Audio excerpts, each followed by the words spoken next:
राष्ट्रीय ग्राहक हक्क दिवस, नॅशनल कन्झ्युमर राईट्स डे. तर याची पार्श्वभूमी अशी आहे की 24 डिसेंबर 1986ला जेव्हा राष्ट्रपतींकडून याला मंजुरी मिळाली, या अधिनियमाला मंजुरी मिळाली, तर तो दिवस एक आपल्या इतिहासातला मैलाचा दगड म्हणून असा मानला गेला आणि तो दिवस साजरा करण्यात यावा. ग्राहकांचे जे काही अधिकार असतात, ग्राहकांचे जे काही सेवेमध्ये त्यांच्यासोबत जर कुठे फसवणूक झाली काय, तर या अधिकारांबाबत जागृती व्हावी, ते अधिकार त्यांना कळावे, यासाठी आपल्या शासनाकडून दरवर्षी ग्राहक प्रबोधन करण्यासाठी, ग्राहक जनजागृती करण्यासाठी हा दिवस साजरा केला जातो. साधारण दरवर्षी एक तालुक्याला जिल्हाधिकारी महोदय यांच्याकडून जिल्हास्तरीय कार्यक्रम साजरा करण्याचा एक यजमानपद दिलं जाते. यावर्षी आपल्या एरंडोल तालुक्याला हे यजमानपद मिळालं आहे.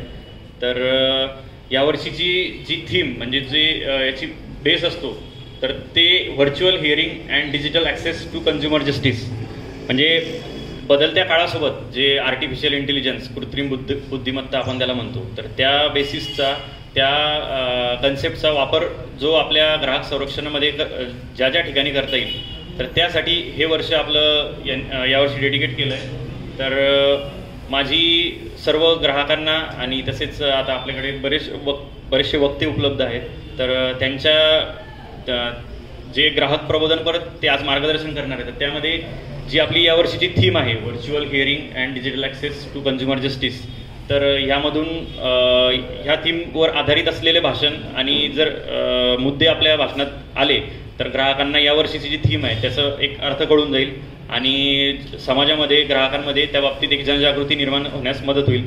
तर मान्यवर यांना विनंती की आपण सर्वप्रथम दीप प्रज्वलित करून राष्ट्रीय ग्राहक दिन या अत्यंत महत्त्वाच्या दिवसाचं उद्घाटन करावं. सन्माननीय विचारमंच, सन्माननीय अध्यक्ष,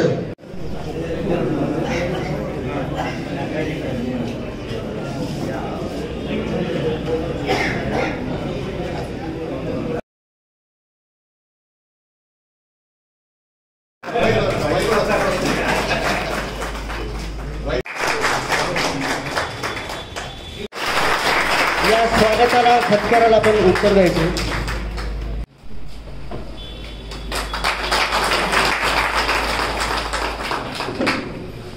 अशी जाहिरात चालू आहे तरी सुद्धा आपण मूर्ख होतो, हे योग्य नाही. म्हणून या ठिकाणी मला एकच विनंती करायची आहे, फसवणुकीपासून सावध राहा.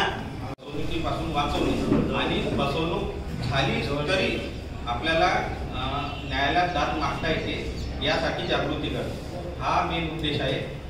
आणि मला वाटते जसं सरांनी म्हटलं की जन्मापासून मृत्यूपर्यंत प्रत्येक व्यक्ती, आपण बाळ झाल्यानंतर डायपर खरेदी करतो आणि मृत्यू झाल्यानंतर कफन, त्यापेक्षा त्यातल्या मधला जो काळ आहे तो खूप महत्त्वाचा आहे. आपण म्हणजे छोट्या छोट्या गोष्टी ज्या आहेत ना त्या टाळतो, पावती घेणे या गोष्टी. आणि इथं मला एक सांगावंसं वाटेल की ग्राहक संरक्षण परिषद ही जिल्ह्याची आहे आणि इतर संघटना खूप चांगलं काम करत आहे. मी या जिल्ह्यात म्हणजे इतर जिल्ह्यात एवढं काम बघितलं नाही. त्यांनी त्यांच्या भाषणात पण सांगितलं की आणि आजचा जो विषय आहे व्हर्च्युअल हिअरिंग, जसं त्या बोलल्या की ॲक्च्युली हे कोविड लागला होता ना तेव्हा ट्रायल बेसिसवर घेण्यात आलं होतं. मग ते शासनाचा निर्णय झाला की पुढे कंटिन्यू करायचा, तर त्यामुळे वेळ वाचेल वगैरे वगैरे, हे त्याचे फायदे आहेत. हा विषय आहे. आणि एक सरांचा जो एक विषय होता तक्रारींचा, तर मी माझा नंबर, मी सहाय्यक जिल्हा पुरवठा अधिकारी आहे, त्या नात्याने माझा नंबर पब्लिक करावा तुम्ही, आणि मला 24 तासात केव्हाही कॉल केला तर मी उत्तर देईल. आणि पुरवठा विभागाशी संबंधितच तक्रार करावी. आणि दुसरा विषय, जे स्वस्त धान्य दुकानदार उपस्थित असतील कदाचित, त्यापैकी सांगू शकते का कोणी की बा आपल्यालाच का बोलवण्यात येते या कार्यक्रमाला, कोणी सांगणार का? कोणीतरी, म्हणजे पुरवठा विभागच का? आता तुम्हाला आपल्याला आश्चर्य वाटेल की व्हिडिओ गेम्सच्या स्वरूपामध्ये जर आपण बघितलं तर मुलं त्याच्या आहारी चाललेली आहे आणि त्या आहारी जाऊन त्या कुठेतरी एक आम्ही दाखवतो त्या पद्धतीने ते खेळ खेळतात आणि त्या खेळ खेळत असताना त्यामधून त्याला सांगतात की तू इतके पैसे भर, नाही तर तुझ्या आई वडिलांना त्याचे दंड केला जाईल किंवा त्या दंडांना सफर व्हावं लागेल. तो बिचारा विद्यार्थी असतो, त्याच्या आहारी गेलेला असतो आणि तो मग कुठेतरी चोरी करण्याचं शिकतो. चोरी करून ती पैसे अमाऊंट त्या ठिकाणी भरतो, त्यांना सुटका करण्याचा प्रयत्न करतो. पण होतं काय की यामध्ये काही विद्यार्थ्यांनी आत्महत्या केलेल्या आहे आणि त्यामुळे एक आपण पाहतो छोटं कुटुंब आहे, एक मुलगा एक मुलगी अशा पद्धतीचं जर आहे आणि अशा पद्धतीने जर झालं तर आपली युवा पिढी त्याला चांगल्या पद्धतीने घडवण्याच्या दृष्टीने पीपीटी प्रेझेंटेशन ह्या व्हिडिओ गेम्सच्या बाबतीमध्ये कॉलेज मिळून करण्याचा आमचा प्रयत्न आहे. तसेच या ठिकाणी MRPच्या बाबतीमध्ये बोललं पाहिजे की MRP औषधाची 10 रुपयाची गोळी असेल तर ती 100 रुपयाला दिली जाते. आपण बघितलं कोरोनामध्ये 700 किंवा 7,000चं इंजेक्शन आपण 40-50,000 दिले जात होतो. म्हणजे या कुठेतरी MRP मध्ये रेग्युलेशन व्हावी म्हणून त्या ठिकाणी देखील आपण निवेदन केंद्रीय स्तरावर आपण काढण्यात आहोत.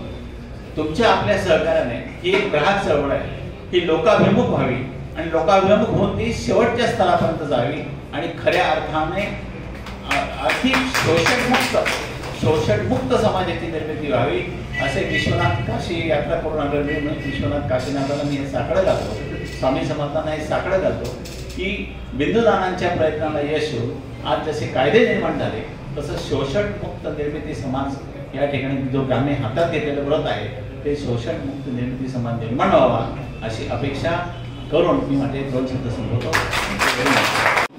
नेहमीचे उपस्थित ग्राहक सर्वांना माझा नमस्कार.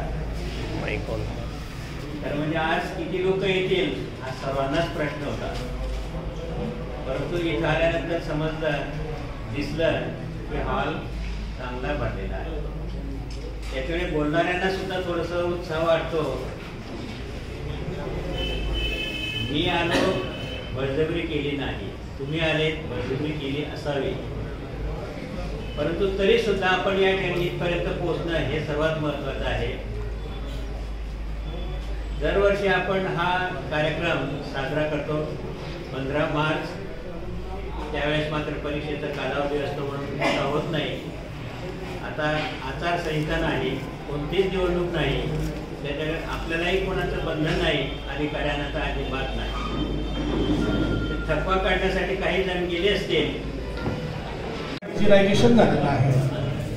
आपण आपल्या घरात आज बसल्या बसल्या ऑनलाईन पद्धतीने बऱ्याचशा वस्तू आपण विकत घेत असतो. दवाखान्यात जाऊन आपण सेवा विकत घेत असतो. तर पूर्वी कायद्यामध्ये अशी कल्पना होती की एखाद्या दुकानदाराकडनं जर आपण एखादी वस्तू घेतली, ती वस्तू खराब निघाली किंवा आपल्या गुणवत्तेची जर नाही निघाली तर ती वापस करण्यासाठी किंवा नुकसान भरपाईसाठी कुठली तरतूद त्या ठिकाणी नव्हती. परंतु आता ग्राहक राजा ही संकल्पना अस्तित्वात आलेली आहे. त्यानिमित्ताने कायदे झालेत आणि कायद्यातच त्या सुधारणा झालेल्या आहेत. सर्वप्रथम माझं म्हणणं असं आहे की ज्यावेळेस आपण एखादी मेडिकल सेवा घेतो किंवा टेलिफोन सेवा घेतो किंवा इतरही काही सेवा आहेत, त्या सेवा घेताना आपण कुठल्याही पद्धतीचं वाचन न करता त्या फॉर्मवर आपण काहीही न वाचता सह्या करत असतो. कुठलीही वस्तू घेताना जर आपण बघितलं तर त्या ठिकाणी स्टार एक बारीक अक्षरात लिहिलेलं असतं, टर्म्स अँड कंडिशन अप्लाय, अटी व शर्त लागू.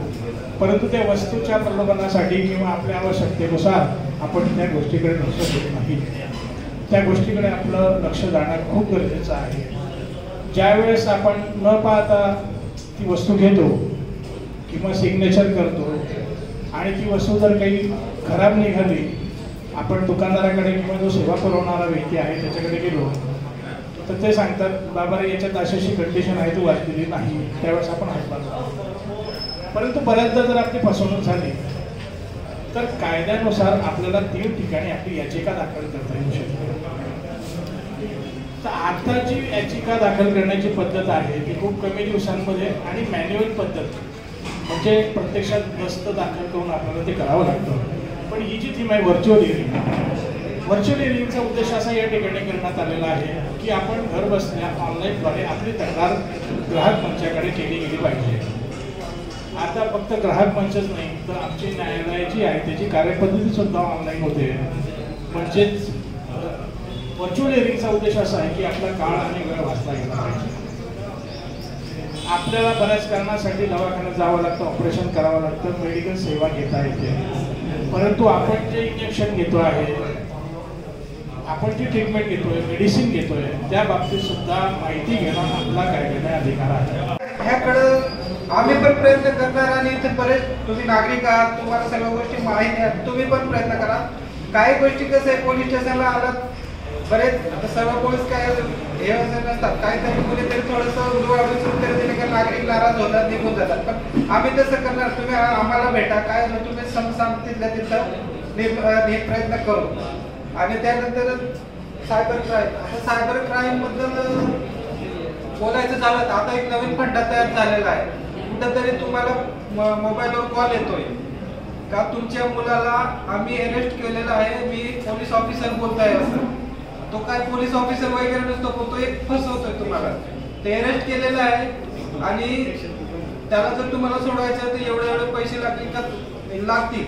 तर मग तुम्ही काय करता, इकडे ते जर व्यवस्थित नागरिक असतील तर ते कुठेतरी कोणातरी बोलतात आणि ते थांबतात. पण एखादा बिचारा आपली इज्जत जाईल, उदाहरणार्थ रेप केस मध्ये अटक केलेला आहे किंवा काय असं बोललं ना, तर बरेच जण असे होतात की आपण जर ही माहिती इतरांना दिली तर मग आपली इज्जत जाईल. त्यामुळे ते काय कुणाला सांगत नाही, ते व्यवहार होतात आणि तिथं फसवणूक तुमची होते.